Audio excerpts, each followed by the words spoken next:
बिस्मिल्लाहिर्रहमानिर्रहीम। अस्सलाम वालेकुम। एक्सप्रेस न्यूज की स्पेशल ट्रांसमिशन जोश जगा दे which is presented by Surf Excel and Pepsi and it is powered by Telenor and service tyre. इस ट्रांसमिशन में हम आपको खुशामदीद कहते हैं। HBL PSL 11 जो है वो अब अपने इख्तितामी मराहिल में दाखिल हो रही है। आज 2 मैचेस खेले गए नेशनल स्टेडियम कराची में। जो पहला मैच था वो मैच रावलपिंडीज के लिए बड़ा जिसे कहते हैं कि हैरत का बाइस बना, क्योंकि रावलपिंडी ने आज इस्लामाबाद यूनाइटेड की टीम को जो 3 मरतबा PSL जीती है उसे आज उन्होंने शिकस्त दी 6 विकेटों से। और फिर उसके बाद जो दूसरा मैच अब से कुछ देर पहले खत्म हुआ, क्या बैटिंग की खुशदिल शाह ने और फिर डेविड वार्नर ने। और लाहौर कलंदर्स जो दिफाई चैंपियन है, 3 मरतबा की चैंपियन टीम है, आज उसे 5 विकेटों से हराया। और जो 200 रन का टारगेट था वो 8 गेंदे पहले पूरा कर लिया कराची किंग्स की टीम ने, और इस तरह अपने इम्कानात को रोशन रखा है। हम अपने एक्सपर्ट से इस हवाले से बात करेंगे। जो पॉइंट्स टेबल की पोजीशन है वो बड़ी दिलचस्प हो गई। इस्लामाबाद यूनाइटेड के बारे में कोई सोच नहीं सकता था कि वो हार जाएगी रावलपिंडी से, लेकिन लगता है कि जुड़वा शहर है तो इसलिए कहीं आंसू पोंछने के लिए इस्लामाबाद यूनाइटेड जो था थोड़ा रिलैक्स रहा, और जिसकी वजह से रावलपिंडीज ने कामयाबी हासिल की। बहुत सारी चीजें आज के शो में डिस्कस करेंगे।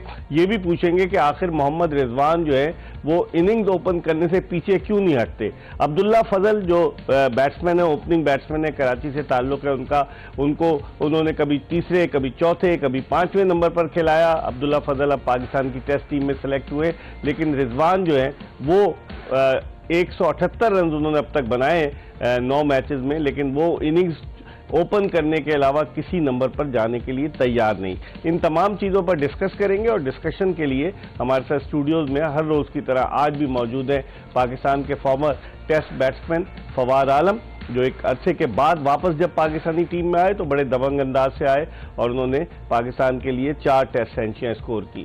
उनके साथ मौजूद है पाकिस्तान के साबिक टेस्ट फास्ट बॉलर मोहम्मद समी, जो कुछ अरसे के लिए कौमी सिलेक्शन कमेटी के रुकन भी रहे, लेकिन ज़्यादा अरसे तक नहीं रह सके क्योंकि इनकी लॉबी तगड़ी नहीं थी। जिसकी लॉबी तगड़ी होती है पाकिस्तान क्रिकेट में वही जो है देर तक जाता है और भारी तनख्वाहें भी लेता है और सारे पर्क्स और प्रिविलेजेस भी वो हासिल करता है। तो हम मोहम्मद समी से भी बात करेंगे, लेकिन गुफ्तगू के सिलसिले का आगाज करते हैं उनसे कि जो बैटिंग की कि जिस अंदाज से 3 ओवर्स में 34 रन दरकार थे कराची किंग्स की टीम को, और हारिस रऊफ और फिर शाहीन शाह अफरीदी जैसे बॉलर्स, लेकिन उसके बावजूद ये टारगेट अचीव कर लिया। फवाद, कैसे देखते हैं कराची किंग्स की इस कामयाबी को, 200 रन का हदफ अबूर करना, और सिर्फ उनकी 2 एक तो डेविड वार्नर खड़े रहे, उन्होंने आखिर तक इनिंग्स के आगाज से इख्तिताम तक, और फिर खुशदिल शाह ने आकर जो छक्के मारे उससे तो अपनी टीम को बहुत फायदा पहुंचाया। बिल्कुल, देखा जाए तो बेग साहब कराची किंग्स जो है, क्योंकि ऑलमोस्ट वो बाहर लग रही थी, क्योंकि बाहर है अभी भी स्टिल मुझे ऐसा लगता है कि कराची किंग्स के पास इतना ज़्यादा चांसेस नहीं है जितना लाहौर के पास चांस था ये मैच जीतने के बाद, लेकिन उन्होंने उनके चांसेस भी कम कर दिए और अपने चांस में भी आप कह सकते हो कि बढ़ा दिए, क्योंकि अदरवाइज इन लोगों के पास बिल्कुल कम चांसेस हैं, क्योंकि बाकी टीमों के पास बहुत चांसेस हैं अगर वो अगले मैचेस अपने जीतेंगे। बट बैटिंग पे आते हैं, देखिए जैसे डेविड वार्नर ने 63 नॉट आउट किए 44 बॉलों पे, हालांकि 143 का उनका स्ट्राइक रेट है, 200 रन आप चेस कर रहे हो, वो एक जगह से खड़े रहे।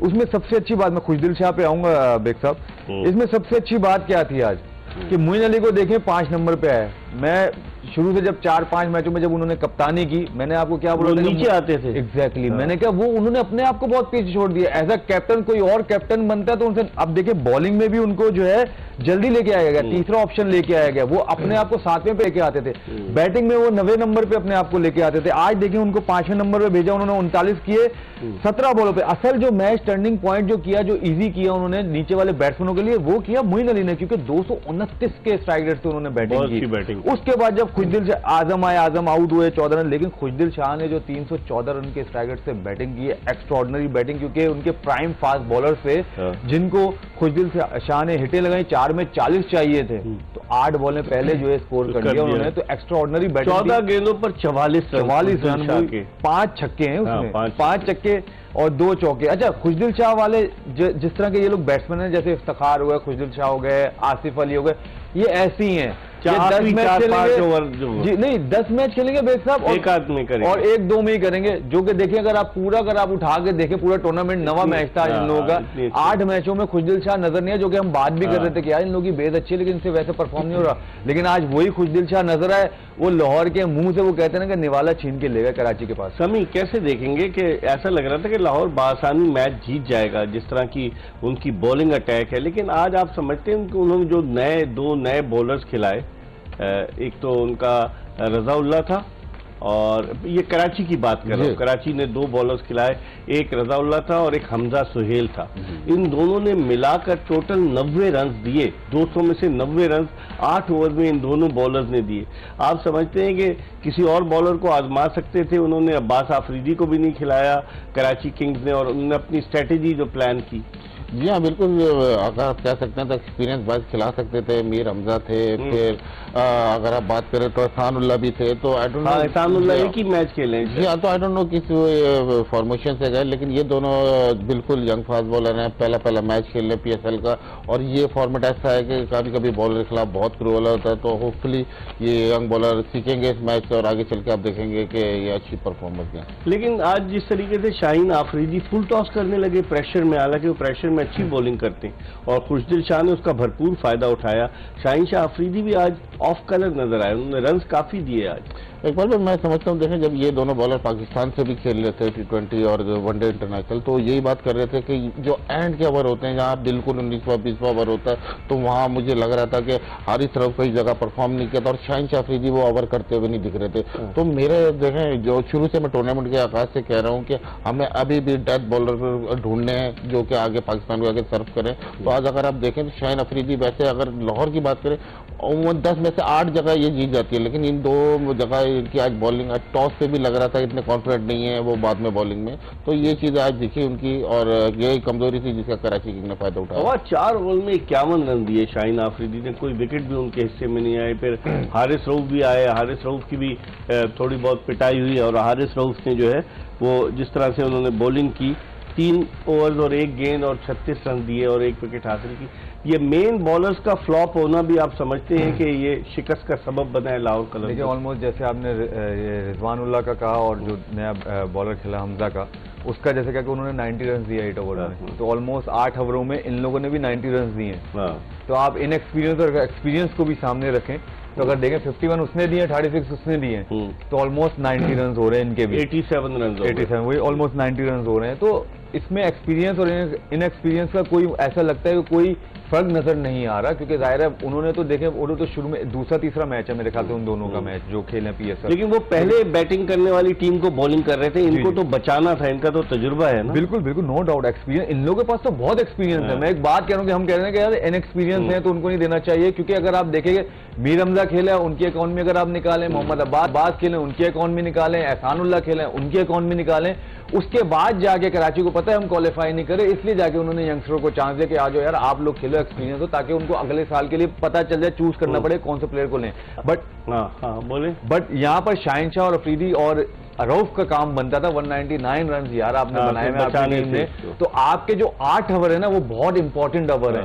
उन 8 ओवर में कम से कम अगर आप विकेट नहीं लेते तो एटलीस्ट 50 रन के अंदर इकॉनमी आनी चाहिए आप दोनों के मिला के, या ज्यादा से ज्यादा 60 की आनी चाहिए। 90 रन की आएगी तो फिर दूसरे बॉलर से आप एक्सपेक्ट नहीं करते कि वो आपको अच्छी बॉलिंग करके दें। समी क्या कहेंगे, शाहीन शाह अफरीदी हमेशा अच्छा परफॉर्म कर रहे, विकेटें भी उन्होंने लिए हैं इस टूर्नामेंट में, लेकिन आज बिल्कुल ऑफ कलर नजर आए और शाहीन शाह अफरीदी और हारिस रऊफ की नाकामी आज के मैच में गालिबन यही वजह है कि लाहौर कलंदर्स डिफेंड नहीं कर पाई 200 रन को। जी हाँ बिल्कुल, अगर आप देखें इनके तो ये दोनों सीनियर बॉलर हैं जो परफॉर्म थ्रू आउट कराता है और इन्हीं का किरदार रहा है ज़्यादातर बॉलिंग में।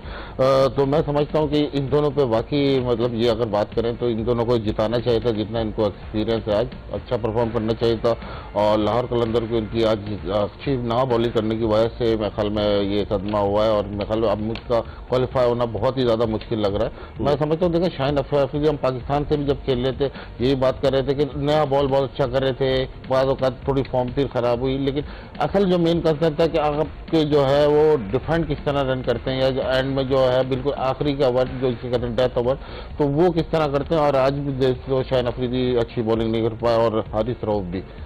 फखर जमान की बैटिंग के बारे में क्या कहेंगे? फखर जमान ने बैक टू बैक 3 मैचेस में 2 निस्फ सेंचुरियां, आज भी निस्फ सेंचुरी, 1 सेंचुरी स्कोर की और लाहौर में बड़े रन स्कोर करते। फखर जमान ने इनिंग्स को लेकर तो चले, लेकिन आज उनके आउट होने के बाद जो मिडिल ऑर्डर अगर आप लाहौर का देखें तो मिडिल ऑर्डर इतना इफेक्टिव नहीं रहा, सिवाय जो उनका अब्दुल्ला शफीक जो कि 1 डाउन पर आए थे, उसके बाद नीचे वाले उस एडवांटेज को जो है वो कैश नहीं करा सके जो फखर जमान ने और अब्दुल्ला शफीक ने इनको फराम किया। बिल्कुल, जो बेस बनाए थे अगर आप देखें, फखर ने 41 बॉलों पे 61 किए, अब्दुल्ला शफीक ने 36 बॉलों पे 62 किया। तो स्ट्राइक रेट का देखें कितना फर्क है, उसका एक का 148 का, एक अब्दुल्ला शफीक का 172 का। अब्दुल्ला शफीक पे भी जो है ड्यू थी क्योंकि उनसे भी रन नहीं हो पा रहे थे। और जहां तक फखर की बात है, देखिए फखर का यही है, अगर आप देखें कि फखर के अगर 2 मैच हटाए हैं, मेरे ख्याल से 8 इनिंग्स हो गई उसकी, नहीं सॉरी 7 इनिंग्स हो गई, 9 मैच हो गए ना, तो 7 इनिंग्स हो गई।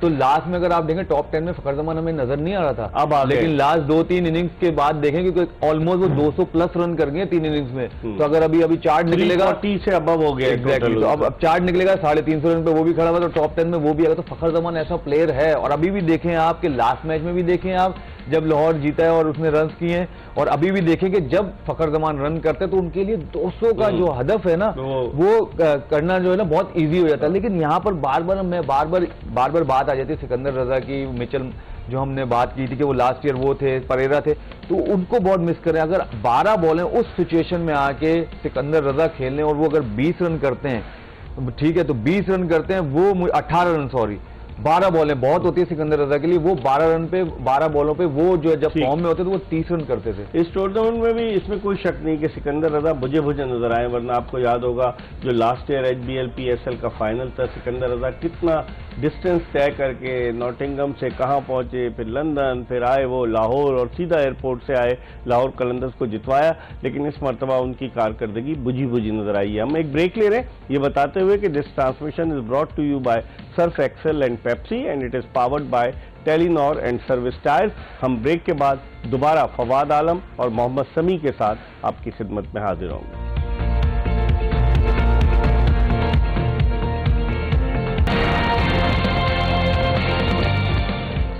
ब्रेक के बाद एक मरतबा फिर जोश जगा दे एक्सप्रेस न्यूज की स्पेशल ट्रांसमिशन HBL PSL 11 के हवाले से, which is presented by Surf Excel and Pepsi and it is powered by Telenor and Service Tyres. इस ट्रांसमिशन में एक मरतबा फिर आपको खुशामदीद कहते हैं। बड़ी दिलचस्प सूरत हाल पैदा हो गई क्योंकि आज लाहौर कलंदर्स को जिस अंदाज से कराची किंग्स ने 5 विकेटों से हराया, और फिर रावलपिंडी, लगता है कि रावलपिंडीज की टीम जो है वो पार्टी स्पॉइल करने के लिए आई है। आज उन्होंने इस्लामाबाद को हराया और एक वक्त था कि मैच फंस गया था, लेकिन फिर भी रावलपिंडीज की टीम ने कामयाबी हासिल की। हम थोड़ी सी बात करते हैं बैट्समैनों की कारकर्दगी के हवाले से और आपको बताते हैं कि सबसे ज्यादा रन तो कोसाल मेंडिस ने बनाए हैं, और उसके अलावा और कौन कौन से बैट्समैन। फवाद, आप जिस तरह जिक्र कर रहे थे कि फखर जमान जिस तरह उन्होंने रन स्कोर किए हैं, आज भी उन्होंने 61 रन बनाए, तो वो इस लिस्ट में फखर जमान जो है वो अब तीसरे-चौथे नंबर पर आ चुके हैं।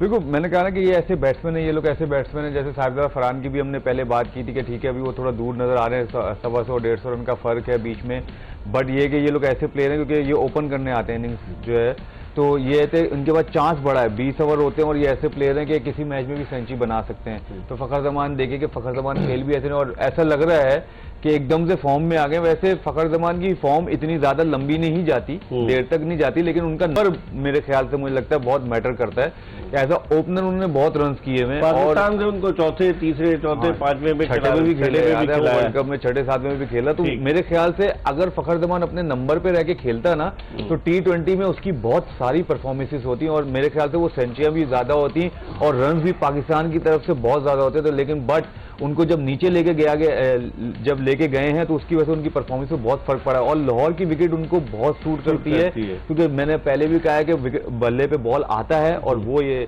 जो है उसको पसंद करते हैं। 7 मैचों में 343 रन फखर जमान के, 158 का स्ट्राइक रेट। अभी चार्ट अगर आपको दिखाएं ये कि जो टॉप रन गेटर है उनके हवाले से, टॉप पे तो कोसाल मेंडिस है और फिर दूसरे नंबर पर जो है वो बाबर आजम है। देखें बाबर आजम के 426 हैं, फखर जमान के 343 रन हो गए और फखर जमान का 158 का स्ट्राइक रेट है। कुसाल मेंडिस 1 सेंचुरी 4 निफ सेंचुरियां यानी 8 इनिंग्स में से वो 5 में कामयाब रहे। कैसे देखते हैं इस कारकर्दगी को? ये ज़ल्मी की कामयाबी का सबसे बड़ी वजह यही है कि टॉप के इन दोनों ने रन स्कोर किए। जी हाँ, बिल्कुल। अगर जिस तरह से दोनों खेल रहे हैं, आप देखें बड़े अच्छे स्ट्राइक रेट से खेल रहे हैं और लंबी बारियां कर रहे हैं, तो मैं ख्याल ये इनका प्लेटफॉर्म जो है जिन दोनों ने जो दिया है वही पेशावर ज़ल्मी की फतवात में मेन किरदार अदा करता रहा। फिर जैसे आपने बात की फखर जमान, अब ये आप देखें तो उनकी 1-2 इनिंग कम भी हैं लेकिन कैचअप कर रहे हैं वो। और जो ये टूर्नामेंट चलेगा, जो लाहौर ले गए और बाकी अभी नॉकआउट मैचेज होंगे, तो इसमें मुझे लगता है कि मजीद हाई स्कोरिंग गेम होगा और एक आध मैच में भी जिसने बड़ी इनिंग खेली तो टेबल टर्न अराउंड हो। तो बात कराची की विकेट को कैसे देखते हैं? आज जो मैच हुआ लो स्कोरिंग मैच था और स्ट्रोक्स खेलना खासा मुश्किल लग रहा था। जिस तरह लाहौर में गेंद बल्ले पर आ रही थी, कराची में ऐसा नहीं। कराची और लाहौर की विकेटों का अगर आप कंपैरिजन करें, कैसे देखते हैं? कंपैरिजन देखें, इसमें एक छोटी सी बात बताऊं, टेक्निकल बात बताऊंगा। देखें, आज कराची में मैच था दोपहर में। दोपहर में बल्ले पे बॉल नहीं आता, ये माने आप, और सबको पता है, जो भी हम क्रिकेटर्स हैं हम सबको पता है। कल देखें, कल लाइट्स में हुआ तो 214 रन भी कैसे बनेगा? ऐसा लगेगा था कि बॉलर बॉल बचा सकता है। ठीक है, ब्रेक कल भी थोड़ा बहुत हो रहा था लेकिन बल्ले पे बॉल बहुत अच्छा आता है और हिट्स भी रख रही थी। वो ये कह रहे थे कि जिस पिच पर कमेंटेटर्स कह रहे थे कि मैच हो रहे हैं कराची में, वो पाकिस्तानी मिट्टी की है और जिस पे रन स्कोर हो रहे थे वो ऑस्ट्रेलियन सॉइल है। ऑस्ट्रेलियन सॉइल पे तो जब ऐसा भी हुआ था कि जब 100 रन भी नहीं हो रहे थे, वो भी ऐसा भी हुआ था। अब रन भी बल्ले पे गेंद बल्ले पे भी आ रहा था। देखिए, अब जब कुछ नहीं होता, अब जब रिजवान मैच, आज रिजवान जब मैं बात कहीं से कहीं जा रही लेकिन कनेक्टेड है, मैं कमेंट्री की जैसे आपने बात की तो मैं थोड़ा उनको ये तो नहीं कह सकता, बट मैं उसको कनेक्ट करता हूं थोड़ा सा कि 8 मैचों में रिजवान की कप्तानी अच्छी नहीं थी। आज रिजवान ने सब कुछ अच्छा कर लिया, बहुत अच्छी कप्तानी कर रहे थे रिजवान, चेंजेस भी बहुत। आपने कमेंट्री में किसी का आपने भी नाम नहीं लिया, मैं भी नहीं लूंगा। अच्छा, तो कमेंट्री में लेफ्ट कर रहे हैं इनको। आपने भी तो लेफ्ट किया, मैं तो आप भी खेले। मैं तो खिलाड़ी नहीं हूँ, तो मैं इसलिए बता रहा हूँ, मैं यही बता रहा हूँ, चेंजेस बहुत अच्छी है, ये बहुत अच्छी है। तो मैंने उसी चीज में कहा जो कमेंट्री, क्योंकि कमेंट्री बाहर से बैठ के होती है, खेलना अंदर होता है। और जितने सारे कमेंट्री हैं जिन्होंने, अब मैं नहीं बोल सकता कुछ, तो मेरे ख्याल से मैं टेक्निकल बात करूंगा कि आज जो था, अगर इसी विकेट पे आप लाइट्स में मैच खिलाते तो इस तरह का बॉल नहीं आता, वो बल्ले पे बॉल आता, बैट्समैनों के लिए भी अच्छा होता। लेकिन यस, मानते हैं कि स्लो आया, बॉल स्लो था, लेकिन इतना गंदा भी नहीं था। जब उन्होंने रन बनाने की कोशिश की, रन बने भी, बहुत ही गंदे शॉट्स मारे इस्लामाबाद ग्रीन ने आखिर में रन स्कोर किए। एग्जैक्टली, इकबाल भाई बहुत ही गंदे शॉट्स खेले। अगर आप देखें फाइक को देख लें, हैदर अली किस बुनियाद पे खेल रहा है मुझे समझ नहीं आ रहा, किस बुनियाद पे शाइन टीम में आ जाता है मुझे समझ नहीं आ रहा, किस बुनियाद पे PSL रेगुलर खेल रहा है, सिलेक्ट हो जाता है मुझे समझ नहीं आ रहा। ठीक है, बाकी अगर आप समीर मिनाज की हम बात करते हैं, बहुत अच्छा टैलेंट है, बहुत अच्छा टैलेंट है। 5 मैचों में उसके बाद से क्या हुआ? 5 मैचों में 250 रन थे, अब 8 मैचों के अगली 3-4 इनिंग्स में उसने कुछ नहीं किया। तो ये विकेट पे तो नहीं डालते ना, इसी विकेट पे उसने रन भी किए। तो हम लोग क्या होता है कि हम एक्सक्यूजेस देना शुरू कर देते हैं कि यार ये विकेट की वजह से होता है। विकेट की वजह से नहीं होता भाई। अगर आप प्रोफेशनल प्लेयर हो तो आपको हर चीज में जो है ना अपने आप को यूटिलाइज करना चाहिए और प्रूव करना चाहिए। समी, मोहम्मद रिजवान आखिर ओपनर्स की स्लॉट छोड़ते क्यों नहीं? बाद लोग इस पे सवाल उठाते हैं कि मोहम्मद रिजवान ने 9 के 9 मैचों में इनिंग्स ओपन की और अब्दुल्ला फजल आज उनको इनिंग्स कराई तो पहली गेंद पर वो आउट हो गए। अगर देखें आप जो रावलपिंडीज के, आप देखें कि किस तरीके से रावलपिंडीज की टीम हारी है। इस्लामाबाद यूनाइटेड से तो आज जीती है 45 रन से, लेकिन रिजवान की बात कर रहे हैं कि आज 45 रन रिजवान ने किए, लेकिन पहले मैच में 41 किए थे पेशावर ज़ल्मी के और उसके बाद बीच में वो बिल्कुल बुझे नजर आए। आप समझते हैं कि वो उनका सही पोजीशन जो है वही ओपनिंग है जो बाबर के साथ माजी में करते चले आए, या फिर वो नीचे भी आ सकते थे एज अ कैप्टन? देखें, एक बार वो नीचे भी आ सकता है। यहाँ से बैठ के कहना बड़ा आसान है कि उनको नीचे कर दो, लेकिन एक्चुअली डिसीजन लेते हैं वो टीम मैनेजमेंट लेती है, जो मौजूद है। जी हाँ, तो अगर वो टीम मैनेजमेंट में, और जिस तरह से आप फॉर्मेशन बना रहे हैं हर मैच के हिसाब से, अगर उसमें वो आप ले रहे हैं उनको, तो फिर वो उनका जिम्मेदारी है। बाकी अगर आप बात करें तो इतनी जब बैड फॉर्म हो तो मेरे नहीं ख्याल के इतना फिर आप ये चांसेस देना चाहिए। हमने अगर बात की कि हमारे पीछे पाकिस्तान के ओपनर जैसे सहम अयूब गुजरे, मैं इनकी मिसाल देता हूँ, उनको भी 60-70 मैच हो गए, उन्होंने इतना ज्यादा परफॉर्म नहीं किया और मुसलसल ओपन ही करते रहे। तो मेरे ख्याल में कि ये देखना पड़ेगा कि कौन से जब नहीं परफॉर्म हो रहा था थोड़ा सा ऑफ दें कोई, या नंबर चेंज करें, या ताकि आपके पास देखें स्क्वाड आप पूरा बनाते हैं 20-25 का, इसीलिए बनाते हैं कि कोई इंजर्ड हो जाए या कोई फॉर्म में नहीं हो तो आप यूटिलाइज करें बाकी प्लेयरों को भी। इस पर हम मजीद बात करेंगे, लेकिन प्रोग्राम में वक्त हो गया एक और ब्रेक का, ये बताते हुए कि this transmission is brought to you by Surf Excel and Pepsi and it is powered by Telenor and Service Tyres. हम एक और ब्रेक ले रहे हैं और इस ब्रेक के बाद जब हम वापस आएंगे तो बॉलिंग के हवाले से भी बात करेंगे इस HBL PSL में, और खास बात पॉइंट्स टेबल के हवाले से अपने दोनों एक्सपर्ट की ओपिनियन हासिल करेंगे कि कौन बाहर हो सकता है, किसकी जहाज की टिकटें बुक हो गई हैं, कौन सी टीम जो है वो वहीं रहेगी लाहौर में। इस पर बात करेंगे एक ब्रेक के बाद। Stay tune to Express News. Welcome back after the break. आप देख रहे हैं एक्सप्रेस न्यूज की स्पेशल ट्रांसमिशन जोश जगा दे, जीत की धुन और HBL PSL 11 के हवाले से। लेकिन इस वक्त हम आपको टेलीनॉर विनिंग मोमेंट दिखाते हैं कि क्या हुआ आज। जिस तरीके से रावलपिंडी मुसलसल हारती चली आ रही थी, लेकिन आज रावलपिंडी ने 3 मरतबा की चैंपियन इस्लामाबाद को पछाड़ दिया। तो देखते हैं टेलीनॉर विनिंग मोमेंट, और टेलीनॉर को कहना है कि enjoy your favourite cricket moment. तो ये फेवरेट क्रिकेट मोमेंट यकीनन रावलपिंडीज की टीम के लिए होगा, क्योंकि इससे पहले पै दर पै शिकस्त जो थी वो उनका मुकद्दर बनी। लेकिन आज जो मैच हुआ, जिस अंदाज से रावलपिंडीज और इस्लामाबाद यूनाइटेड के दरमियान, शादाब खान भी जो है कप्तानी कर रहे थे, रिजवान भी कप्तानी कर रहे थे, लेकिन जिस तरह की आज गर्मा गर्मी देखने को मिली फहीम अशरफ और मोहम्मद आमिर के दरमियान, वो मतलब फहीम अशरफ राना साहब जो है वो बड़े धीमे मिजाज के खिलाड़ी हैं। लेकिन आज क्या हुआ था देखते हैं। ये देखें फवाद और समी, राना साहब बल्ला जो है वो लगा रहे, क्या कहेंगे आप दोनों? आप दोनों बचना नहीं चाहेंगे ना, एक ही तो बताएगा ना यार। नहीं, मैं बता दूं, मैं देखिए कुछ ना कुछ तो हुआ है, जाहिर है कुछ ना कुछ आमिर ने पहले बोला है मेरे ख्याल से, जिसकी वजह से फहीम रुका भी है। तो उसके बाद आमिर ने बोला चल जा यहाँ से, फिर उसके बाद राना साहब आए। लेकिन जाहिर है लिपसिंग भी नहीं हो रही, तो हम बता नहीं सकते क्या क्या बातें हुई हैं। लेकिन आमिर के उससे तो पता चला कि चल जा, उसकी देख कुछ ना तो हुआ। अब ये कोई ना कोई बात तो है, लेकिन अब वो डिस्क्राइब भी ये दोनों ही कर सकते हैं। लेकिन जो हुआ वो अच्छी बात नहीं है, क्योंकि जैसे आपने कहा कि जैसे हम बात भी कर रहे थे ब्रेक में कि फहीम अशरफ जो है बड़े जो है सबर वाले बंदे हैं और बड़े धीमे मिजाज के हैं। वो तो ज्यादा जोर से भी नहीं बोलता फहीम, तो मतलब ऐसा लड़का और बड़े अरसे से पाकिस्तान के लिए भी खेला है और बड़ी लंबी क्रिकेट खेल रहा है माशाल्लाह। बट आमिर ने कुछ ना कुछ तो कहा होगा, तो मेरे ख्याल से जिसकी वजह से आज फहीम भी गुस्से में आ गया। तो आगे से वो भी ऐसा लगा था बल्ला नहीं कहा था, उसने कहा कि क्या की कह रहे हैं मतलब पंजाबी में। तो कुछ ज्यादा लिफ्टिंग होती तो हमें और ज्यादा समझ में आता। लेकिन ये था कि यार क्रिकेट में ऐसा होता नहीं चाहिए, बट इतना ज्यादा नहीं होना चाहिए। लेकिन समी आपने देखा आसिफ आफरीदी और साद मसूद रेफरी का रोल प्ले कर रहे थे, वो समझा रहे थे राना फहीम अशरफ को। जब वो जा रहे हैं आप देखिएगा, ये आए आसिफ आफरीदी, उनको उन्होंने रोका, और अब साद मसूद आएंगे वो उनको समझाने के लिए कि ये देखिए साद मसूद भी आए। तो लग रहा था कि इससे एक इसका इमेज जो है हमारी लीग का वो डाउन हो सकता है ना, कि आप एक अच्छी लीग चल रही, कोई कंट्रोवर्सी अभी तक नहीं, इतनी ग्राउंड में नहीं देखने को मिली। क्या कहेंगे? बिल्कुल देखा, एग्रेशन तो होना चाहिए फास्ट बॉलर में, वो नजर भी आता है, लेकिन एक कहीं ना कहीं लिमिट होनी चाहिए। आप अगर दोनों सीनियर प्लेयर हैं और जितने यंग प्लेयर आपको देख रहे होते हैं, फिर दोनों पाकिस्तान से एक ही टीम से खेलते रहे, तो मेरे ख्याल में इतना ज्यादा ओवर नहीं होना चाहिए। ठीक है, एग्रेशन भी जरूरी है और मतलब ये खेल में गर्मी सर्दी होती है, लेकिन फिर भी थोड़ा सा लिमिट होना चाहिए। अच्छा किरदार अदा किया आसिफ और मुशान ने कि बस वो उनको जाने दें, एक होता है पूरी दुनिया देख रही है, बस ठीक है, हो गया जो होना था। अच्छा, लेकिन अब उस पर आते हैं, इस मैच पर जिस तरह से ये मैच हुआ, इतना कम लो स्कोरिंग मैच, और अब पछता रहे होंगे डैरल मिचेल को नहीं रखा, जिस तरह से डैरल मिचेल, डेवन कॉनवे ने भी आज रन स्कोर किए। तो आप कैसे देखते हैं इस मैच में? हालांकि नजदीक ले आए थे, और क्रिस ग्रीन ने जो आखिर में बैटिंग की उसकी वजह से 137 रन बनाने में कामयाब। आई थिंक पिंडीज की जैसी बैटिंग चल रही है ना ओवरऑल, आप देखें 137 रन किए इस्लामाबाद ने, चाहे जैसा विकेट हो, चाहे कैसी भी आपकी बॉलिंग, जैसी पिंडीज की बैटिंग चल रही है, तो मेरे ख्याल से सिर्फ 20 रन शॉर्ट थे वो। अगर वो 20 रन और होते तो ये लोग मैच आराम से जीते थे। कॉनवे की आपने बात की थी, कॉनवे ने किए 33 बॉलों पे 40 रन। कॉनवे ने उससे पहले मिचेल को लेके आया कप्तान रिजवान, ठीक है, जाहिर है बॉलर्स नहीं है ना इसलिए लेके आए, उन्होंने छक्का मारा उसको। अगली बॉल पे फिर उन्होंने मारने गए, वो मिड ऑफ पे आउट हो गए।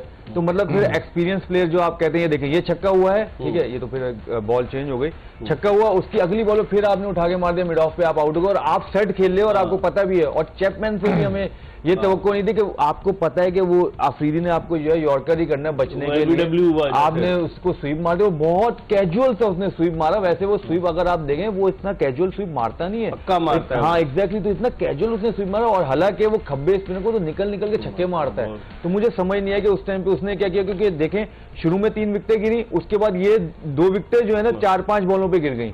फिर हैदर अली आए, वो फॉर्म में नहीं थे, ठीक है, तो बाकी जो नीचे फहीम अशरफ की भी इतनी बैटिंग नहीं आई, वो भी इतने फॉर्म में नजर नहीं आ रहे, तो फिर नीचे संभल ही नहीं पाए। वो तो क्रिस ग्रीन ने जो अगर वो ग्रीन रन्स नहीं करते तो मेरे ख्याल से तो 110-15 नीचे नहीं लाए क्रिस ग्रीन को, काफी नीचे बैटिंग। नहीं, मेरे ख्याल से इकबाल भाई देखें, अगर आप क्रिस ग्रीन की बात करते हैं तो फिर तो इमाद वसीम भी बहुत नीचे आ रहे हैं। अगर आप देखें तो फिर देखें फहीम अशरफ से ऊपर तो नहीं ला सकते क्रिस ग्रीन को, उससे तो बहुत फार बेटर बैट्समैन है। देखिए असल बात है, देखिए इनको अगर देखें ऊपर से अगर बैटिंग नहीं चलती इनकी, तो हैदर अली जो बीच में है, इनसे एक मैच में भी रन नहीं हुए। हालांकि बेसिकली हैदर अली ओपनर है, लेकिन उन्होंने ओपनर किया। एग्जैक्ट, देखें बीच में जब अगर आप 4-5 साल जब पहले अपना चले पहला T20 इंग्लैंड के खिलाफ खेले कोविड में, तो निस सेंचुरी बनाई, एज एन ओपनर थे वो। लेकिन जब वो फ्रेंचाइज में आए तो फिर उनको नीचे आना पड़ गया ना, मसला ये हुआ ना, तो वहां से फिर ये नीचे ही रह गए, ये ऊपर गए नहीं। क्योंकि ऊपर देखें, अगर आप देखेंगे पिछले 3-4 साल, मतलब एक साथ 3-4 साल आए कि जिसमें ओपन सेट था, सब प्लेयरों ने अपने आप को नीचे लेके गए। आप शजील खान को देख लें, अभी एक मैच में 5 नंबर आके उन्होंने 50 किए, उन्होंने भी बयान दे दिया कि जब मैंने देखा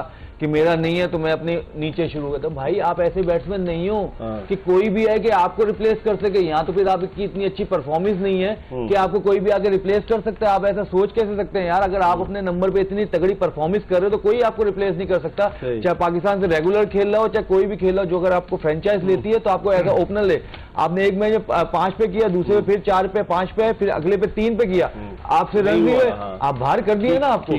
तो मेरे ख्याल से जब किसी से कुछ भी होता है तो बयानात पे थोड़ा सा कंट्रोल भी करना चाहिए। अब आप कैसे देखते हैं कि मोहम्मद रिजवान 118 का स्ट्राइक रेट था, क्योंकि वो बड़े अंडर प्रेशर थे। इससे पहले उनका हाईएस्ट स्कोर 41 रन था जो पहले मैच में उन्होंने पेशावर ज़ल्मी के खिलाफ बनाया।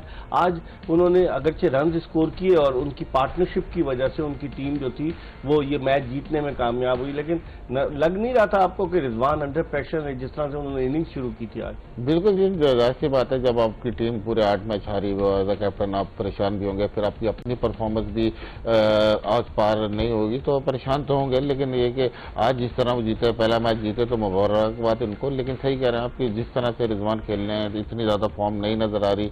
फिर इन्होंने हैदर की बात की।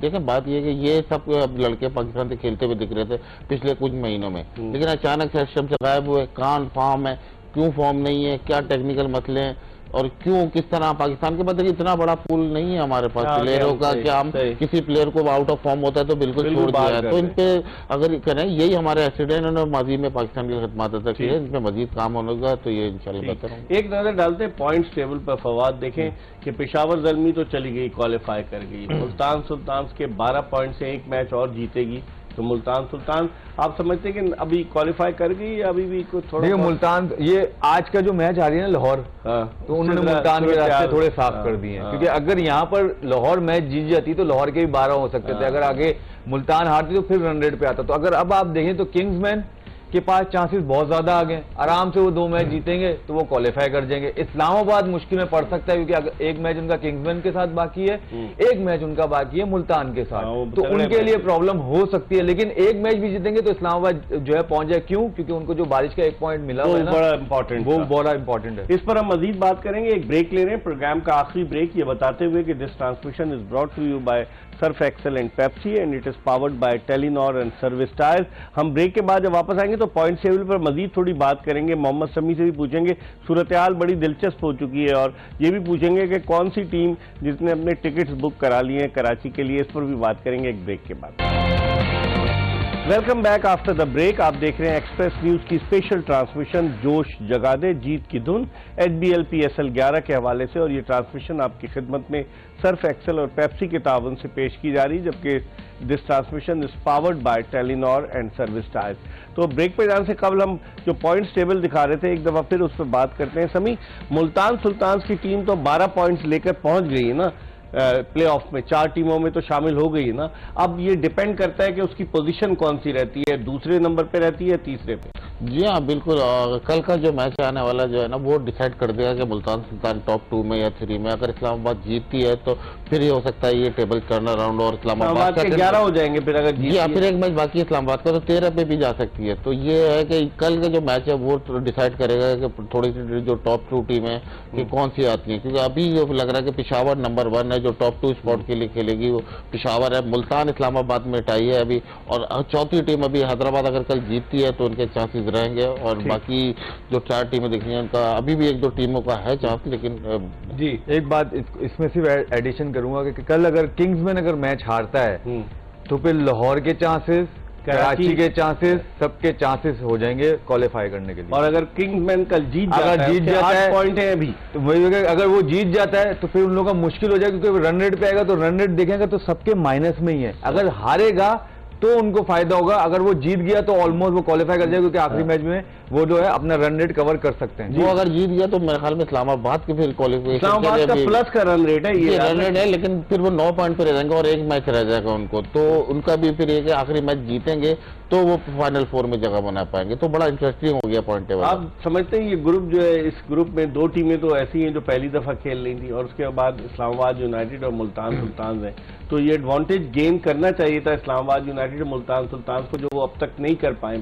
अगर अब आप देखें तो सिर्फ पिंडीज को ही कह सकते हैं, जैसे किंग्समैन ने आखिरी अपने 3-4 मैच खेले, 4 मैच खेले, बहुत एक्स्ट्राऑर्डिनरी खेले थे ऐसे, और इनकी टीम बुरी नहीं थी, बस कनेक्ट नहीं कर पा रही थी।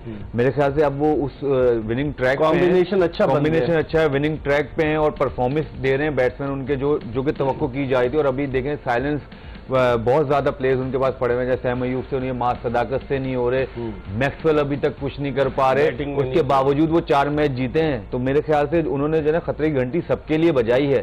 तो जिस तरह से वो एक ही चीज होती है, एक क्लिक होता है और वो क्लिक उनको मिल चुका है। तो होपफुली ये आगे तक फाइनल तक इस क्लिक को लेके जाएं। समी, जिस तरह से हैदराबाद शुरू के 4 मैचेस हारा, कोई तवक्को नहीं कर रहा था कि हैदराबाद इतनी ऐसा कम बैक करेगा। हैदराबाद की टीम के कोच जेसन गिलेस्पी हैं और उनकी टीम में आप देखें जो जिस तरह के प्लेयर्स हैं, मार्नोस, लबोशेन वगैरह, ग्लेन मैक्सवेल, तो उसको देखते हुए तो ये कह सकते हैं ना कि हैदराबाद अब अपना मैच कल का जीत कर दूसरी टीमों के लिए खतरा बन सकती है। जी खतरा तो बन गई है बिल्कुल। अगर कल का मैच जीते हैं तो बहुत ज्यादा चांसेस हो जाएंगे इनके क्वालिफाई करने के। फिर अगर आपने बात की जिस तरह फवाद ने भी कहा कि मैक्सवेल अभी तक फायर नहीं हुए, मां सदाकत शुरू में परफॉर्म किया वो नहीं हो रहे, सैम अयूब अभी तक इतना ज्यादा परफॉर्मेंस करते हुए नजर, अगर इन लोगों ने भी चिप इन किया और परफॉर्म किया तो ये टीम आप देखिएगा और ज्यादा परफॉर्म कर रहे हैं। जी हाँ बिल्कुल। तो ये मैं कह रहा हूँ 2-3 जो अभी जो इनके मेन प्लेयर है वो नहीं परफॉर्म कर रहे थे, वो करेंगे तो और अच्छा हो जाएगा। कल जो मैच खेला जाएगा वो बड़ा इंपॉर्टेंट है। हमारे दोनों एक्सपर्ट फवाद आलम और मोहम्मद शमी कह रहे हैं कि कल के मैच में अगर हैदराबाद किंग्समैन की टीम इस्लामाबाद यूनाइटेड को हरा देती तो फिर मुश्किल होगी 3 मरतबा की चैंपियन इस्लामाबाद यूनाइटेड के लिए आगे जाना, और फिर हैदराबाद भी आगे जा सकता है। ओपन हो जाएगी सिचुएशन कराची और लाहौर और दीगर टीमें। इस पर हम बात करेंगे कल इंशाअल्लाह ताला, अगर जिंदगी ने वफा की तो कल फिर आपकी खिदमत में हाजिर होंगे। मिर्जा इकबाल बेग, फवाद आलम, मोहम्मद शमी और एक्सप्रेस न्यूज की पूरी प्रोडक्शन टीम को इजाजत दीजिए ये बताते हुए कि this transmission was brought to you by Surf Excel and Pepsi and it was powered by Telenor and Service Tie.